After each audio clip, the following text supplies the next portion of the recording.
చంటి అయితే ఒంటరిగా ఉండి వాళ్ళమ్మ ఆపరేషన్ డబ్బుల కోసం అయితే ఆలోచిస్తూ ఉంటాడు. ఇక డాక్టర్ అయితే అర్జెంటుగా మీ అమ్మకి రేపు ఆపరేషన్ చేయాలి, 5,00,000 ఖర్చు అవుతుంది అని అయితే చెప్తూ ఉంటుంది. ఆ మాటలు తలుచుకుంటూ ఉంటాడు చంటి. ఇక చంచలమ్మ దగ్గరికి వెళ్తూ ఉంటే అక్కడ ఉన్న వాళ్ళైతే మీకు బాగా అలవాటైపోయింది, లక్షలు లక్షలు కావాలని చెప్పి డబ్బులు అడగడము బాగా అలవాటైపోయింది, డబ్బులే వేయట్లేవు అని చెప్పి వాళ్ళు ఆడిన మాటలైతే చంటి తలుచుకొని చాలా బాధపడుతూ ఉంటాడు. ఇప్పుడు నేను ఏం చేయాలి అనేది అనుకుంటూ ఉంటాడు. ఇక వాళ్ళైతే మీకు బాగా అలవాటు అయిపోయింది, డబ్బులు ఎక్కడే గుడ్డు డబ్బులు లేవు, చంచలమ్మ లేదు, వెళ్ళండి వెళ్ళండి అనైతే చంటిని తగిలేస్తూ ఉంటుంది ఆవిడ. అలా తగిలేసరికి చంటి ఏం చేయలేక అక్కడి నుంచి అయితే వెళ్ళిపోతూ ఉంటాడు.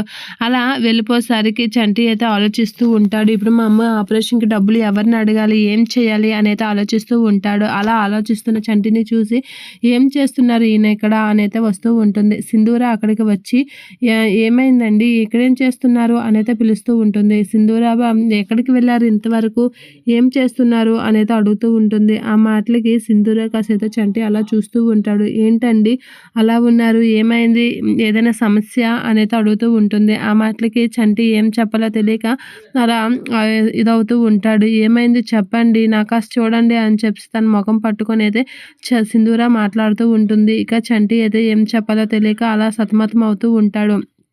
ఏం జరిగిందో చెప్పండి, ఏదైనా ప్రాబ్లం ఉందా అనేది అడుగుతూ ఉంటుంది సింధూర. అలా అడిగేసరికి నాకు చెప్పరా అనేది అంటూ ఉంటుంది. అలా అనేసరికి చంటి ఏం చేయాలో తెలియక అలా చూస్తూ ఉంటాడు. సింధూరకి చెప్పాలా వద్దా అనైతే ఆలోచిస్తూ ఉంటాడు. ఇక చంచలమ్మ దగ్గర డబ్బులు అడిగినా ఇవ్వలేదనే విషయం కూడా చెప్తాడా వద్దా అనైతే ఆలోచిస్తూ ఉంటాడు.